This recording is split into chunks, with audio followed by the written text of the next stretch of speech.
In the early chapters of Nikke's main story, Chatterbox was trying to recruit the commander over to the Rapture side. Humans, join me.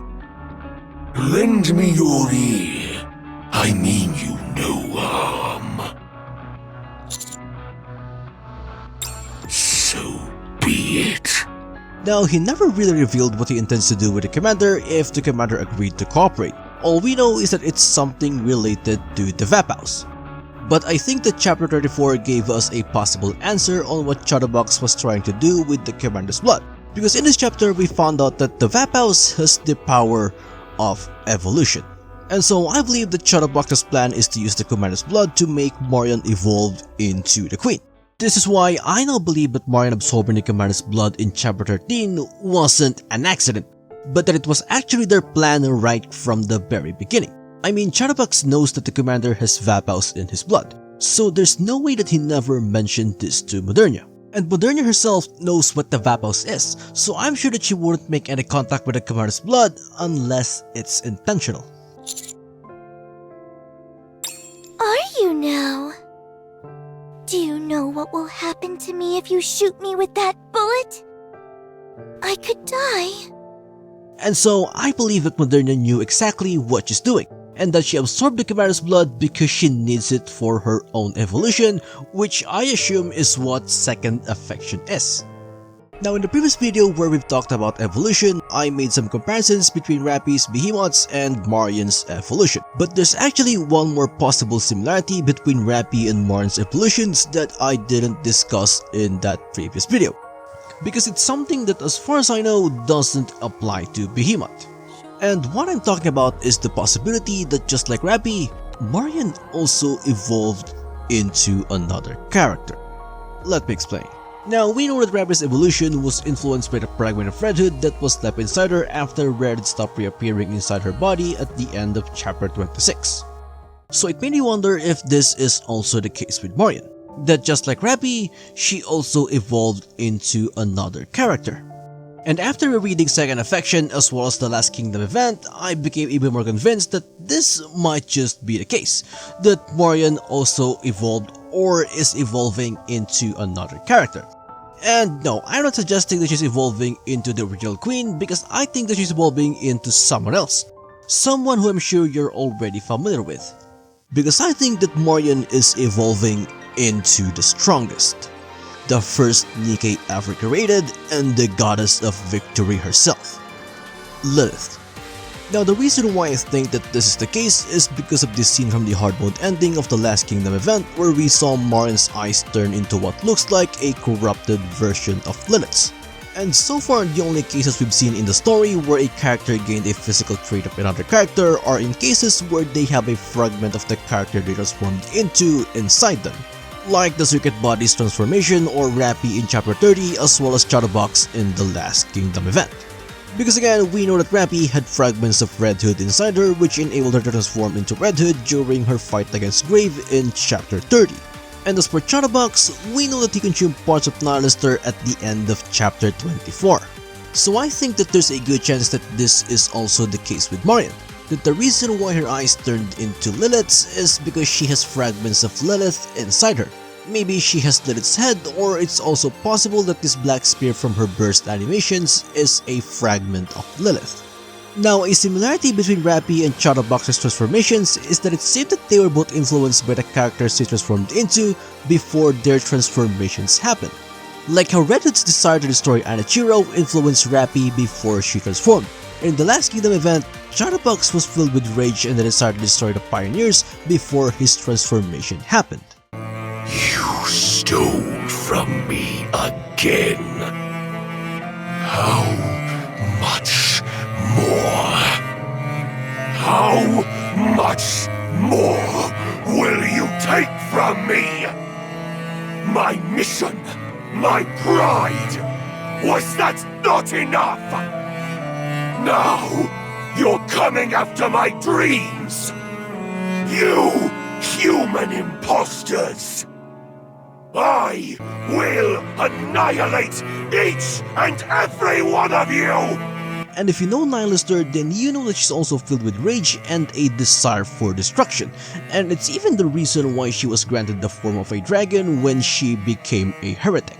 So I think that it's safe to assume that just like how Rappy's transformation was triggered by her accepting Reddit's mission to destroy Anichiro, Chatterbox's transformation was triggered by him accepting Nihilister's rage and her mission to bring forth destruction. But what does this have to do with Marian evolving and transforming into Lilith? Well, it's because I believe that something similar happened to Marian before her evolution in Second Affection and before her transformation in the Last Kingdom event. But before I explain what I meant by this, first let's talk a little bit about Lilith. Now obviously we still don't know everything about Lilith yet, but we do know that she is someone who cares deeply for her friends, because we saw in Red Ash that she is more than willing to sacrifice herself in order to protect them. She even prioritized protecting them over defeating Anichiro when they encountered her outside the space elevator, where Lilith ended up overexerting herself after running at full speed while literally carrying the rest of the Goddess Squad as they retreated from the space elevator. And in Snow White ID's Bond story, Lilith wiped out an entire horde of raptors all by herself when the research base that they were in was about to be attacked by said raptors. Now in this Bond story, Snow White actually tried to stop Lilith from heading out without reinforcements, but Lilith explained that she needs to head out because she has a lot of friends inside that base, so she is going to fight to protect them. And we saw Marian do something similar in Second Affection, where she headed out to fight the raptors surrounding the kingdom by herself to protect Crown and Chime.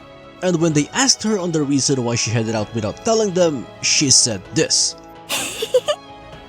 You're laughing? You think this is funny? It's not that.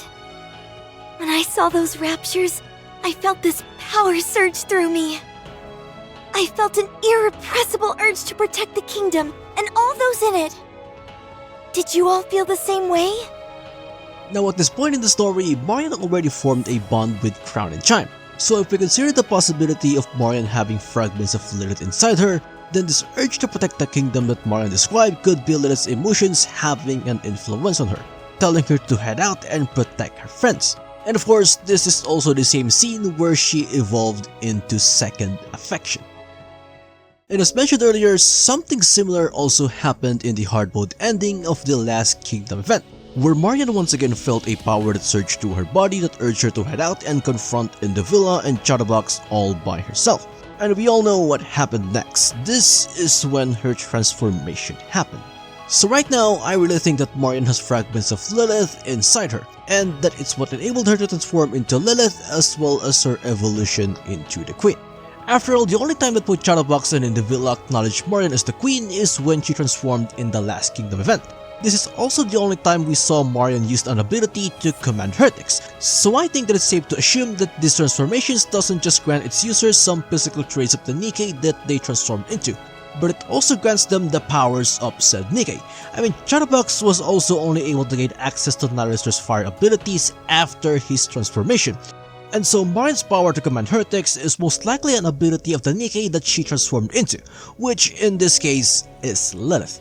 And many of us were already under the assumption that Lilith is or was the Raptor Queen at some point, so I think that it makes sense for Marian to become the Queen by inheriting Lilith's power if Lilith was indeed a Raptor Queen.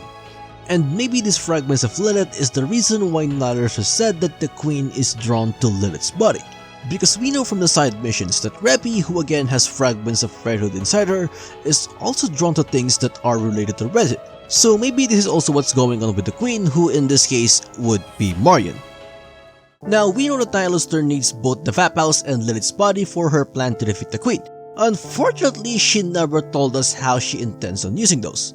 But based on what we've discussed in this video, what if her plan is to consume Lilith's body and use the Vaphouse to gain Lilith's power? This way she'll gain access to the only power that could potentially rival the Queen. I mean, Nihilister also revealed that the reason why she wants to defeat the Queen is because she wants to take her place, so I assume that Nihilister is also planning to consume the Queen once the Queen is defeated. And honestly, I think that this is also how we are going to use Lilith's body to defeat the Queen, but our version is just going to be a little bit different.